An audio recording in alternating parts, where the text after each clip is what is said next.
إن الحمد لله نحمده ونستعينه ونستغفره ونعوذ بالله من شرور أنفسنا ومن سيئات أعمالنا من يهده الله فلا مضل له ومن يضلل فلا هادي له وأشهد أن لا إله إلا الله وحده لا شريك له وأشهد أن محمدا عبده ورسوله صلى الله عليه وعلى آله وصحبه وسلم تسليما كثيرا إلى يوم الدين فإن خير الكلام كلام الله وخير الهدي هدي محمد صلى الله عليه وسلم وشر الأمور محدثاتها وكل محدثة بدعة وكل بدعة ضلالة وكل ضلالة في النار. Əmmə ba'd. Əziz qardaşlarım, həmişə olduğu kimi hamınıza, eləcə də özümə Allahdan qorxmağa nəsihət edirəm. Peyğəmbərimiz sallallahu aleyhi və səlləm öz sahabələrinə daim, gündəlik olaraq Allahdan qorxmağa nəsihət edərdi.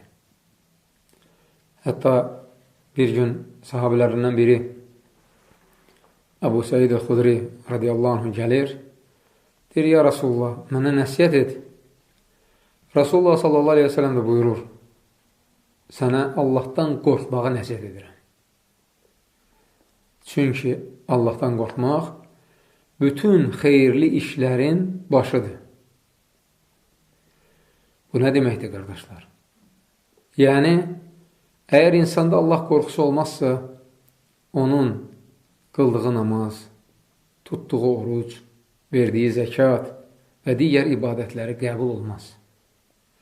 Allah üçün olmayan ibadəti Allah qəbul eləmir. Riyakarlıqla olan ibadəti Allah qəbul eləmir. O əməllərin hamısı puç olub gedir. Rasulullah sallallahu aleyhi və səlləm də hər gün sahabələrinə təqvalı olmağı xatırlatmaqla sanki onların imanını təzələyirdi. İmanı təzələmək də hər bir müminin öhdəsinə düşən bir vəzifədir. Hər bir mümin gündəlik olaraq imanını təzələməlidir. Bu xüsusda varid olmuş hədislərin birində Abdullah ibn Amr ibn al-As radiyallahu anh rəvayət edir ki, Peyğəmbərimiz sallallahu aleyhi və səlləm demişdir.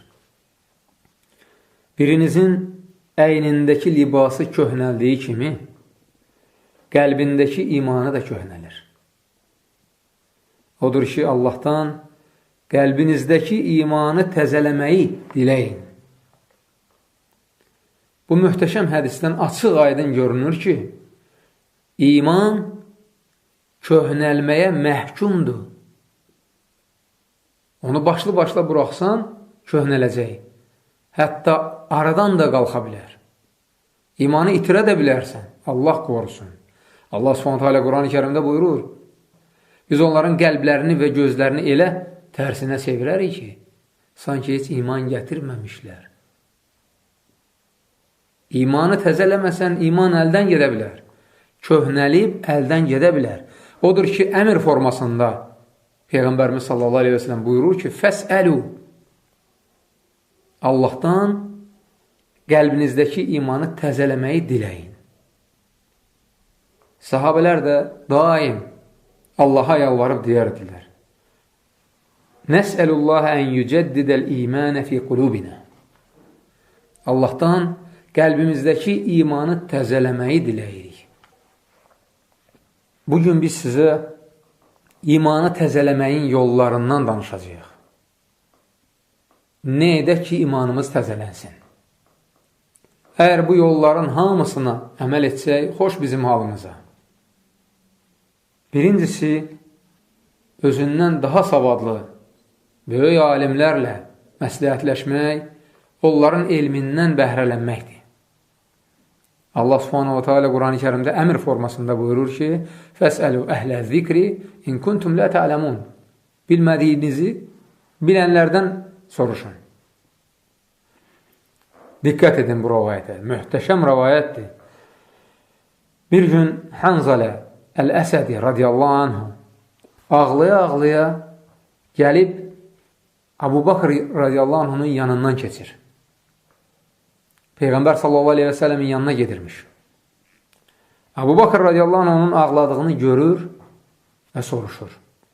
Nə olub sənə, ey Hanzələ? Hanzələ də cavab verir. Ey Abu Bakr, Hanzələ münafiqlik edir. Abu Bakr təəccüblə soruşur. Subhanallah, sən nə danışırsan? Hanzələ deyir. Ey Abu Bakr, biz Rasulullah sallallahu aleyhi və səlləmin yanında olduqda, o bizə cənnət və cəhənnəmi xatırladıqda, bunun sayəsində imanımız artır. Onun yanından çıxıb getdikdə, başımız zövcələrimizə, övladlarımıza və dünya işlərinə qarışdıqda, bildiklərimizin çoxunu unuduruq. İmanımız azalır. Onda Abu Bakr radiyallahu anh deyir, vallahi, hamımızın halı belədir. Gəl gedək Rasulullah sallallahu aleyhi ve sellemin yanına. Ondan məsləhət alıq. Nəhayət onlar Rasulullah sallallahu aleyhi ve sellemin yanına gəlib, düşündükləri barədə ona xəbər verdikdə, Rasulullah sallallahu aleyhi ve sellem onlara belə buyurur. Canım əlində olan Allaha and olsun ki, əgər siz daim mənim yanımda olduğunuz halda qalmış olsaydınız, mələklər evlərinizdə və yolunuzun üstə durub sizinlə əl verib görüşərdilər. Mələklər sizə yaxınlaşardılar. Lakin siz, ey Hanzələ, bəzən belə olursunuz, bəzən də belə.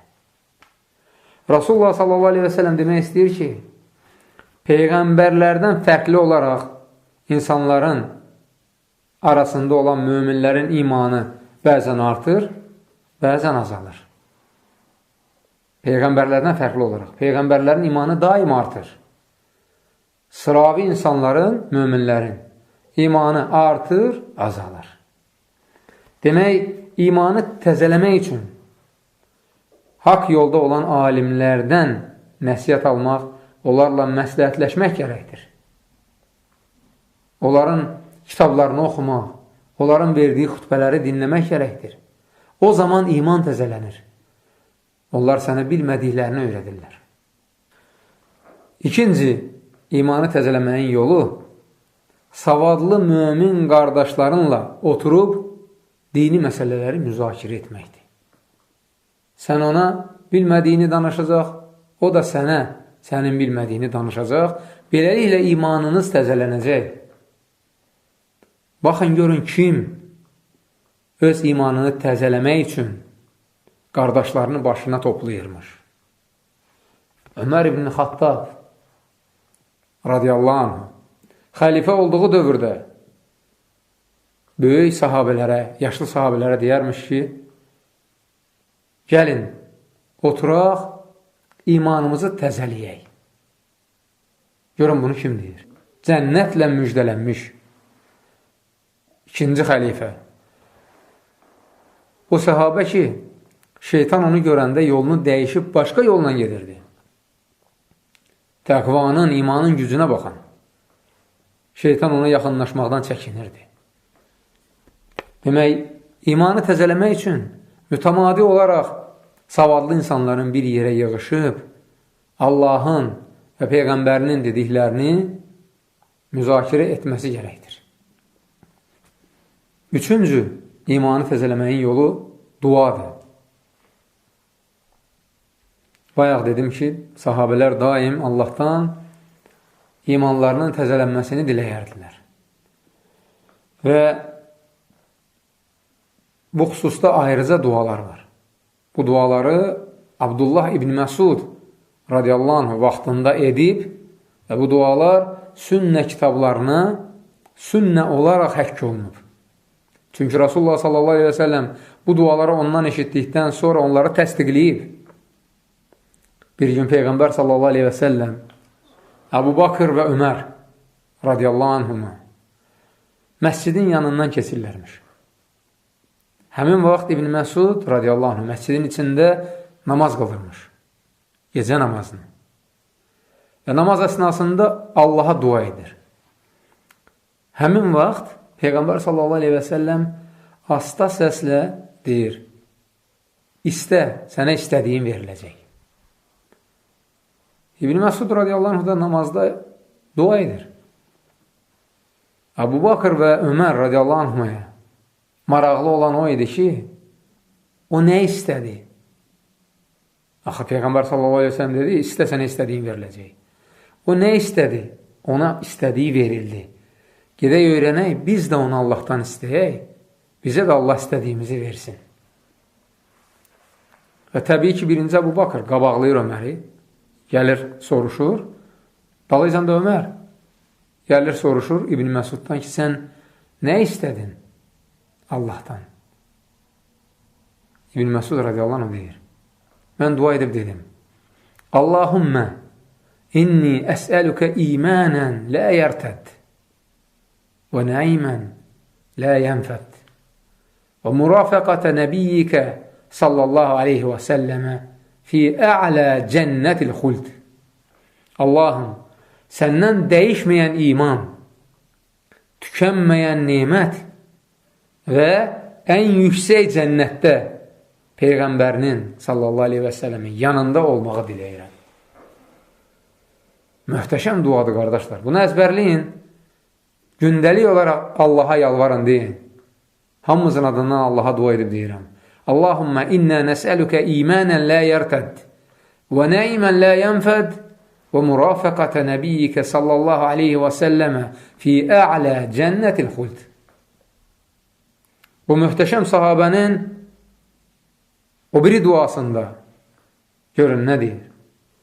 Allahümmə zidni imanən və yəqinən və fiqhən. Allahım, imanımı, yəqinliyimi və fiqhimi, yəni dini başa düşməyimi artır. Bu duaları əgər biz gündəlik olaraq edəriksə, inşallah Allah subhanətə bizim imanımızı təzəliyər. İmanı təzələməyin dördüncü yolu məclis qurub Allahı yad etməkdir. Abdullah ibn Rəvahə radiyallahu anh tez-tez dostlarının başına yığıb deyərmiş. Gəlin, Allahı yada salmaq və ona itaət etməklə imanımızı artıraq. Əvəzində ola bilsin ki, Allah da bizi bağışlasın. Subhanallah, sahabə ola bilsin deyir. Ümid edir. Halbuki, hədisdə yəqinliklə deyilir ki, o cəmaat ki, bir yerə yığışıb Allahı yad edər, onların üzərinə sükunət nazil olar. Mələklər onları əhatəyə alır. Allahın rəhməti onları bürüyər. Və Allah öz yanındakilərin yanında onları ad-bad yad edər. Sahabə ümidlə bunu edir ki, bəlkə Allah onları bağışlasın. Əsas bu rəvayətdə sahabənin sözüdür. Allahı yad edək ki, imanımız artsın. 5-ci amil şeytanın addımlarından xəbərdar olmaqdır. Əbu Dərdə Umeyr el-Ənsari radiyallahu anh deyir ki, mömin adamın fəqih olmasının əlaməti budur ki, o, nə zaman və nə səbəbdən imanının artdığını və ya azaldığını başa düşür. Eləcə də onun fəqih olmasının əlaməti budur ki, şeytanın hansı yöndən ona yaxınlaşdığını təyin edə bilir. Axı Allah Subhanahu Quran-ı Kərimdə buyurur, ey iman gətirənlər, İslamı bütövlü ilə qəbul edin və şeytanın addım izləri ilə getməyin. Şübhəsiz ki, o sizə açıq aydın düşməndir. Bilirsiniz, qardaşlar, şeytan ilk dəfə insana yaxınlaşdıqda onu böyük günaha təhrik eləmir. Kiçik günahlardan başlayır, gətirir, çıxarır böyük günaha. Odur ki, o kiçik günahlardan da uzaq durmaq lazımdır. Tabiinlərdən biri deyir ki, günahın kiçik olmasına baxma. Bax gör kimə asi olursan. O zaman o günahdan çəkiləcəksən. İmanı təzələməyin növbəti, yəni 6-cı yolu Quran oxumaq və ya onu başqasından dinləməkdir. Bu xüsusda Uca Allah buyurur, möminlər ancaq o kəslərdir ki, Allah anıldığı zaman onların qəlbi qorxuya düşür. Onun ayələri onlara oxunduqda imanları artar. Yalnız öz Rəbbinə təvəkkül edər, namaz qılar və bizim onlara verdiyimiz ruzudan Allah yolunda xərcləyərlər. Məhz onlar həqiqi möminlərdir. Onlar üçün Rəbbi yanında dərəcələr, bağışlanma və bolluca ruzu vardır. Diqqət etdinizmi? Onlara Allahın ayələri oxunduğu zaman imanları artar. Bəşəriyyətin ən imanlısı, ən təqvalısı Rasulullah sallallahu aleyhi və səlləm belə imanını təzələməyə həris idi. Məsciddə yox, evində yox, yolun ortasında sahabəni saxlayır ki, Qurandan mənə oxu. Və İbn Məsud radiyallahu anh da ona başlayır Ən-Nisa surəsindən oxumağa. Özü də onun qarşısında başını aşağı salır, oxuyur. Ən-Nisa surəsini oxuyur, gəlir çatır bu ayəyə. O gün ki, hər bir ümmətdən onlara şahid olacaq bir peyğəmbər gətirəcəyik. Səni isə həmin o peyğəmbərlərə şahid gətirəcəyik. Həmin gün sənin əhvalın necə olacaq?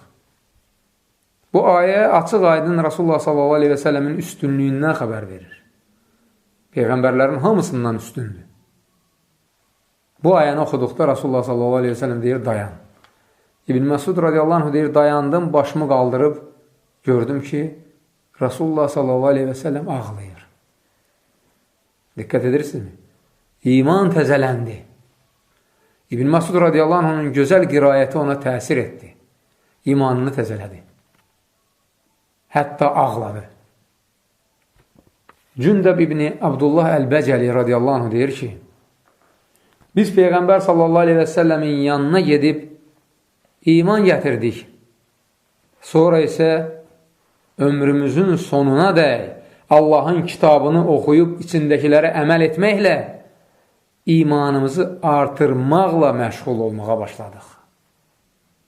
Sahabənin sözündən açıq aydın görünür ki, İslamı qəbul etməklə, mömin olmaqla dayanmaq olmaz. Ömrünün sonuna dək Quran oxumaqla, imanı artırmaqla məşğul olmaq lazımdır. Əgər sən Quran oxumasan, iman təzələnməyəcək. Sanki o imanın təzələnməsi, artması Qurana bağlıdır, Allahın kitabına. Adam onu oxuyanda özü hiss edir. Hiss edir ki, o iman necə təzələnir. Odur ki, hamınıza nəsiyyət edirəm, gündəlik olaraq, az da olsa, lakin davamlı olaraq Allahın kitabından oxuyun. Oxuyun ki, imanınız təzələnsin. İmanı təzələməyin 7-ci səbəbi zikr etməkdir. Gündəlik olan zikirlərdən əlavə də bacardığınız qədər zikirlər edin. 100 dəfə la ilahe illallah, 100 dəfə estağfurullah və atubu ileyh, 100 dəfə la havlə və la quvvətə illə billah, 100 dəfə subhanallah və elhamdülillah və la ilahe illallah və allahu akbar, 100 dəfə subhanallah və bihamdihi və s. Axır ki, çalışın diliniz daim Allaha zikr etməklə islah qalsın. Əgər belə olmazsa, bu hədisdən sizin də payınız olacaq. O hədis ki, Rasulullah s.ə.v deyir, Rəbbini zikr edən kimsə ilə, onu zikr etməyən kimsənin misalı, diri ilə ölünün misalına bənzəyir. O insanlar ki, Rəbbini zikr etmir, bu hədisə əsasən, əminliklə deyə bilərik ki, vallahi ki, onlar ölüdülər. Qəlbləri ölüdür onların. Qəlb o vaxt oyanır, o vaxt iman artır ki, Allahı zikr edəsən. Bir gün sahabə Umeyr ibn Habib el-Hazmi radiyallahu anh tabeinlərə, yəni öz tələbələrinə deyir, iman artır, azalır. Onlar da ondan soruşurlar. İmanın artması və azalması nə deməkdir? Sahabə də onlara belə cavab verir. Biz Allahı zikr etdikdə, ona həm sənalar və təriflər dedikdə imanımız artır. Onu zikr etməyi unutduqda isə imanımız azalır. Görün, bunu kim deyir? O sahabə ki, onlardan Allah razı idi. Hələ sağlığındaykən onları müjdəliyib, Tövbə surəsinin 100-cü ayəsində buyurur ki, onlar üçün ağacları altından çaylar axan, içində əbədi qalacaqları cənnət bağları hazırlamışdı. Beləsi, qorxur ki, əgər Allahı zikr etməsə imanı azalar, hətta yox olar. Biz nəyə arxayınıq? Niyə gündəlik olaraq Rəbbimizi zikr edib imanımızı artırmayaq? Allah Subhanahu Quran-ı Kərimdə möminləri vəsf edərkən zikr xüsusunda nə deyir? Əzzəkirin Allahə kəthira. Fikir verirsinizmi? Başqa ibadət növlərində bu kəlməni istifadə eləmir. Kəthira, çox. Çox namaz qılan, çox oruç tutan, çox zəkat verən, onlarda istifadə etmir bu kəlməni. Məhz zikr xüsusunda deyir ki, Allahı çox zikr edən kişilər və çox zikr edən qadınlar. Və onlar üçün Allah Teala cənnət və məğfirət hazırlamışdır. Növbəti imanı təzəliyən amillər 8, 9 və 10-cu amillər bir rəvayətin içindədir. Ammar ibn Yasir radiyallahu anh'ın rəvayət etdiyi gözəl bir hədisdə. Ammar ibn Yasir radiyallahu anh deyir ki, kim bu üç xisləti özündə cəm edərsə, imanı özündə cəm etmiş olar. Malından Allah yolunda xərcləmək, insanlara qarşı ədalətlə davranmaq və bir də tanıdığın və tanımadığın müsəlmana salam vermək. Bir anlıq düşünün, qardaşlar. Nə vaxt, harada, kimə əl tutmusunuz? Məyər onu, o köməyi Allah üçün edəndə, daxilinizdə imanın artdığını hiss eləmirsiniz? Sahabələr hər gün bunu edirdilər ki, imanları təzələnsin. Onlar Allah yolunda yaxşılıq eləməkdən həzz alırdılar. Həmçinin salam vermək məsələsi. Fikir verirsinizmi? O dövrdə insanlar tanıdığına və tanımadığına salam verirdilər.